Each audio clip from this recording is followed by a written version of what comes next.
ಎಲ್ರಿಗೂ ನಮಸ್ಕಾರ. Welcome back to my YouTube channel. ಎಲ್ಲರೂ ಹೇಗಿದ್ದೀರಾ, ಆರಾಮಾಗಿದ್ದೀರಾ ಅಂತ ಅಂದ್ಕೊಳ್ತೀನಿ.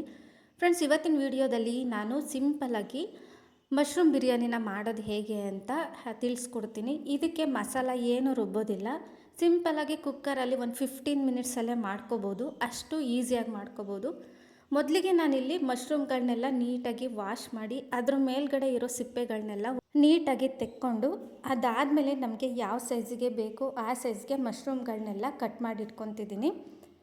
ನಾನು ಮಶ್ರೂಮ್ಗಳನ್ನೆಲ್ಲ ಕಟ್ ಮಾಡ್ಕೊಂಡಾದಮೇಲೆ ಮತ್ತೆ ಒಂದು ಸಲ ನೀಟಾಗಿ ವಾಶ್ ಮಾಡ್ಕೊಳ್ತೀನಿ.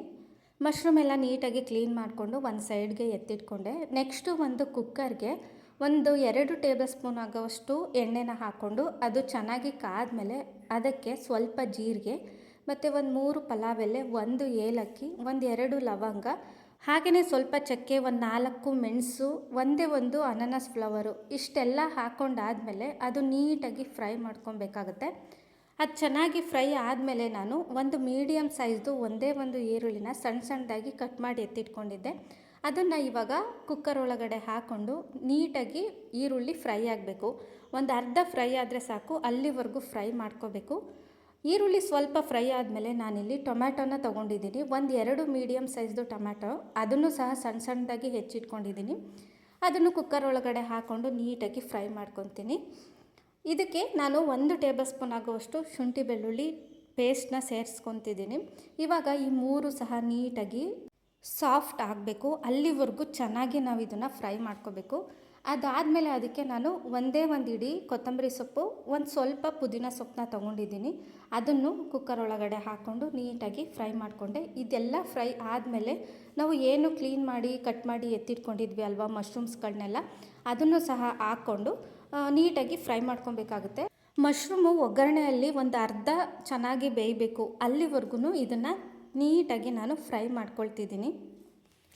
ಇವಾಗ ನೋಡಿ, ಈರುಳ್ಳಿ ಟೊಮ್ಯಾಟೊ ಎಲ್ಲ ಚೆನ್ನಾಗಿ ಬೆಂದಿದೆ. ಅದ್ರ ಜೊತೆ ಮಶ್ರೂಮು ಸಹ ಒಂದು ಅರ್ಧ ಬೆಂದಿದೆ. ಈ ಟೈಮಲ್ಲಿ ಇದಕ್ಕೆ ನಾನು ಸ್ಪೈಸಸ್ಗಳನ್ನ ಆ್ಯಡ್ ಮಾಡ್ಕೊತಿದ್ದೀನಿ. 1 ಟೇಬಲ್ ಸ್ಪೂನ್ ಆಗುವಷ್ಟು ಬಿರಿಯಾನಿ ಪೌಡರ್ನ ಹಾಕ್ಕೊತಿದ್ದೀನಿ. ರುಚಿಗೆ ತಕ್ಕಷ್ಟು ಉಪ್ಪು ಮತ್ತು ಖಾರಕ್ಕೆ ಅನುಗುಣವಾಗಿ ನಿಮಗೆ ಎಷ್ಟು ಖಾರ ಬೇಕೋ ಅಷ್ಟು ಖಾರದ ಪೌಡರ್ನ ಹಾಕ್ಕೊಳ್ಳಿ. ನಾನಿಲ್ಲಿ 1 ಟೇಬಲ್ ಸ್ಪೂನಷ್ಟು ಖಾರದ ಪೌಡರ್ನ ಹಾಕ್ಕೊತಿದ್ದೀನಿ. ಇವಾಗ ನೀಟಾಗಿ ಆ ಸ್ಪೈಸಸ್ಗಳೆಲ್ಲ ಹಸಿ ವಾಸನೆ ಹೋಗಬೇಕು. ಅಲ್ಲಿವರೆಗೂ ಮತ್ತೆ ನಾವು ಚೆನ್ನಾಗಿ ಫ್ರೈ ಮಾಡ್ಕೊಳ್ಬೇಕಾಗತ್ತೆ. ಈಗ ನೀಟಾಗಿ ಫ್ರೈ ಆದಮೇಲೆ ನಾನು ಇಲ್ಲಿ 2 ಕಪ್ ಆಗುವಷ್ಟು ನೀರನ್ನ ಹಾಕ್ಕೊಳ್ತಿದ್ದೀನಿ. ನಾನು 1 ಕಪ್ ಆಗುವಷ್ಟು ಅಕ್ಕಿನ ತೊಗೊಂಡಿದ್ದೆ, ಅದಕ್ಕೆ 2 ಕಪ್ ಆಗುವಷ್ಟು ನೀರನ್ನ ಹಾಕ್ಕೊತಿದ್ದೀನಿ.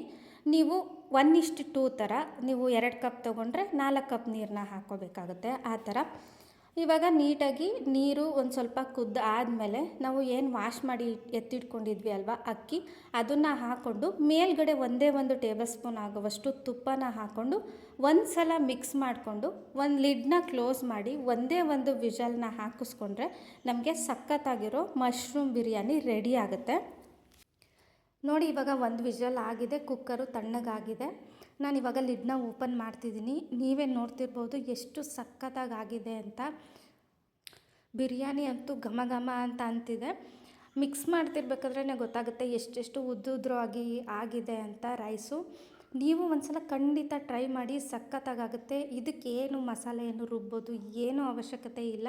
ಸಿಂಪಲ್ಲಾಗಿ ಈಸಿಯಾಗಿ ಕ್ವಿಕ್ಕಾಗಿ ಏನಾದರೂ ಮಾಡ್ಕೋಬೇಕು ಅಂತ ಅಂದರೆ ಈ ಬಿರಿಯಾನಿ ಬೆಸ್ಟ್ ಆಪ್ಷನಲ್ ಆಗುತ್ತೆ. ಇದ್ರ ಜೊತೆಗೆ ಏನಾದರೂ ಸೈಡ್ಸಿಗೆ ಮಾಡ್ಕೋಬೇಕು ಅಲ್ವಾ, ಅದಕ್ಕೆ ನಾನು ಇಲ್ಲಿ ಗೋಬಿ 65ನ ಮಾಡ್ತಾಯಿದ್ದೀನಿ. ಇದು ಮಾಡೋದಂತೂ ತುಂಬ ಅಂದರೆ ತುಂಬಾ ಈಸಿ. ಒಂದು ಪಾತ್ರೆಗೆ ಸ್ವಲ್ಪ ನೀರು ಮತ್ತು ಒಂದು ಸ್ವಲ್ಪ ಉಪ್ಪು ಹಾಕಿ ಕಾಲಿಫ್ಲವರ್ನ ಹಾಕ್ಕೊಂಡು ನೀಟಾಗಿ ಒಂದು ಕುದಿಸ್ಕೊಂಡು ಬೇಯಿಸ್ಕೊಳ್ಳಿ. ನೆಕ್ಸ್ಟು ಒಂದು ಮಿಕ್ಸಿಂಗ್ ಬೌಲ್ಗೆ ನಾನಿಲ್ಲಿ 1 ಟೇಬಲ್ ಸ್ಪೂನ್ ಆಗುವಷ್ಟು ಮೈದಾ, 3 ಟೇಬಲ್ ಸ್ಪೂನ್ ಆಗುವಷ್ಟು ಅಕ್ಕಿ ಹಿಟ್ಟು ಮತ್ತು ಒಂದು ಸ್ವಲ್ಪ ಖಾರಕ್ಕೆ ಅನುಗುಣವಾಗಿ ಖಾರದ ಪೌಡರ್ನ ಹಾಕ್ಕೊಳ್ತಿದ್ದೀನಿ. ಹಾಗೆಯೇ ಒಂದು ಅರ್ಧ ಟೇಬಲ್ ಸ್ಪೂನಷ್ಟು ಶುಂಠಿ ಬೆಳ್ಳುಳ್ಳಿ ಪೇಸ್ಟ್ನ ಹಾಕ್ಕೊಂಡು ನಾನಿಲ್ಲಿ ಚಿಕನ್ 65 ಮಸಾಲ ಬರುತ್ತಲ್ವ, ಅದನ್ನು 1 ಟೇಬಲ್ ಸ್ಪೂನಷ್ಟು ಹಾಕ್ಕೊಂಡಿದ್ದೀನಿ. ಇದಕ್ಕೆ ಸ್ವಲ್ಪನೇ ನೀರನ್ನ ಹಾಕ್ಕೊಂಡು ನೀಟಾಗಿ ಮಿಕ್ಸ್ ಮಾಡ್ಕೊತೀನಿ. ತೀರಾ ತೆಳ್ಳಗಾಗೋದು ಬೇಡ, ನಮಗೆ ಕಾಲಿಫ್ಲವರ್ಗೆ ನೀಟಾಗಿ ಎಲ್ಲ ಮಸಾಲೆ ಕೋಟ್ ಆಗಬೇಕು. ಅದಕ್ಕೆ ನಾವು ಮೀಡಿಯಮ್ಮಾಗಿ ಕಲಿಸ್ಕೊಬೇಕಾಗುತ್ತೆ. ಈ ಹಂತದಲ್ಲಿ ನಾನು ಒಂದು ಅರ್ಧ ಟೇಬಲ್ ಸ್ಪೂನಷ್ಟು ಮೊಸರು ಮತ್ತು ಒಂದು ಸ್ವಲ್ಪ ನಿಂಬೆಹಣ್ಣನ್ನ ಹಿಂಡ್ಕೊಂಡು ಮತ್ತೆ ನೀಟಾಗಿ ಮಿಕ್ಸ್ ಮಾಡ್ಕೊತೀನಿ. ಇದೆಲ್ಲ ನೀಟಾಗಿ ಮಿಕ್ಸ್ ಆದಮೇಲೆ ನಾವು ಏನು ಬೇಯಿಸಿ ಇಟ್ಕೊಂಡಿರ್ತೀವಿ ಅಲ್ವಾ ಕಾಲಿಫ್ಲವರು, ಅದನ್ನು ಹಾಕ್ಕೊಂಡು ನೀಟಾಗಿ ಮಿಕ್ಸ್ ಮಾಡಿ ಒಂದು 15 ಮಿನಿಟ್ಸು ಮ್ಯಾರಿನೇಟ್ ಆಗೋಕ್ಕೆ ಬಿಡಬೇಕು. ಯಾಕೆಂದರೆ ನಾವು ಮಿಕ್ಸ್ ಮಾಡ್ಕೊಂಡಿರೋಂಥ ಮಸಾಲ ಎಲ್ಲ ಕಾಲಿಫ್ಲವರ್ಗೆ ನೀಟಾಗಿ ಕೋಟ್ ಆಗಬೇಕು. ಮತ್ತು ಟೇಸ್ಟೂ ಅಷ್ಟೇ, ನಾವು ಫ್ರೈ ಮಾಡಿದ್ಮೇಲೆ ಸಖತ್ತಾಗುತ್ತೆ. ಹಾಗಾಗಿ ಒಂದು 15 ಮಿನಿಟ್ಸು ಸೈಡಿಗೆ ಎತ್ತಿಟ್ಬಿಡಿ. ನೆಕ್ಸ್ಟು ಇದನ್ನು ಡೀಪ್ ಫ್ರೈ ಮಾಡಬೇಕು ಅಲ್ವಾ, ಅದಕ್ಕೆ ನಾವು ಎಷ್ಟು ಬೇಕು ಡೀಪ್ ಫ್ರೈ ಮಾಡೋದಕ್ಕೆ ಅಷ್ಟು ಎಣ್ಣೆನ ಹಾಕ್ಕೊಂಡು ಚೆನ್ನಾಗಿ ಕಾಯೋದಕ್ಕೆ ಬಿಟ್ಬಿಡಬೇಕು. ನೀಟಾಗಿ ಏನಾದರೂ ಎಣ್ಣೆ ಕಾಯ್ದಿಲ್ಲ ಅಂತ ಅಂದರೆ ನಮಗೆ ನಾವು ಏನು ಎಣ್ಣೆ ಒಳಗಡೆ ಹಾಕ್ತೀವಿ ಪದಾರ್ಥ ಅದೇ ಜಾಸ್ತಿ ಎಣ್ಣೆನ ಹೀರ್ಕೊಂಡ್ಬಿಡುತ್ತೆ. ಹಾಗಾಗಿ ನೀಟಾಗಿ ಎಣ್ಣೆ ಕಾಯಬೇಕು. ಎಣ್ಣೆ ಕಾದಾದ್ಮೇಲೆ ನಾವು ಏನು ರೆಡಿ ಮಾಡಿ ಇಟ್ಕೊಂಡಿದ್ವಿ ಅಲ್ವಾ ಗೋಬಿ 65 ಮಾಡೋದಕ್ಕೆ, ಅದನ್ನೆಲ್ಲ ಒಂದೊಂದೇ ಸ್ಪೂನಲ್ಲಿ ಹಾಕಿಬಿಟ್ಟು 1 ಮಿನಿಟ್ ಇಲ್ಲ ಒಂದು 2 ಮಿನಿಟ್ಟು ನೀವು ಏನು ಕೈ ಆಡಬೇಡಿ, ಏನು ಸೌಟ್ ಗೀಟ್ ಏನು ಹಾಕೋಕ್ಕೆ ಹೋಗಬೇಡಿ. ಯಾಕೆ ಅಂದರೆ ಅದ್ರ ಮೇಲ್ಗಡೆ ಕೋಟ್ ಆಗಿರುತ್ತಲ್ಲ ಅದೆಲ್ಲ ಬಿಟ್ಕೊಳ್ಳೋ ಚಾನ್ಸಸ್ ಇರುತ್ತೆ. ಹಾಗಾಗಿ ಒಂದು ಕಡೆ ನೀಟಾಗಿ ಬೆಂದ ಮೇಲೆ ಇನ್ನೊಂದು ಕಡೆ ತಿರುವಾಕಿ ನೀಟಾಗಿ ಎರಡೂ ಕಡೆ ಗರಿ ಗರಿಯಾಗಿ ಬೇಯಿಸ್ಕೊಂಡ್ರೆ ನಮಗೆ ರೆಡಿ ಆಗುತ್ತೆ. ಮತ್ತು ಇದ್ರ ಜೊತೆಗೆ ನಾನು ಒಂದು ಸ್ವಲ್ಪ ಕರಿಬೇವನ್ನು ಸಹ ಫ್ರೈ ಮಾಡಿ ಹಾಕ್ಕೊತಿದ್ದೀನಿ, ಟೇಸ್ಟಿಗೆ ಸಖತ್ತಾಗುತ್ತೆ ಅಂತ. ನಾವು ತಿನ್ನಬೇಕಾದ್ರೆ ಬಾಯಲ್ಲಿ ಒಂದೊಂದು ಕರಿಬೇವು ಈಗ ಕರೆದಿರೋದು ಸಿಕ್ಕಿದ್ರೆ ಸಖತ್ತಾಗಿ ಟೇಸ್ಟ್ ಬರುತ್ತೆ.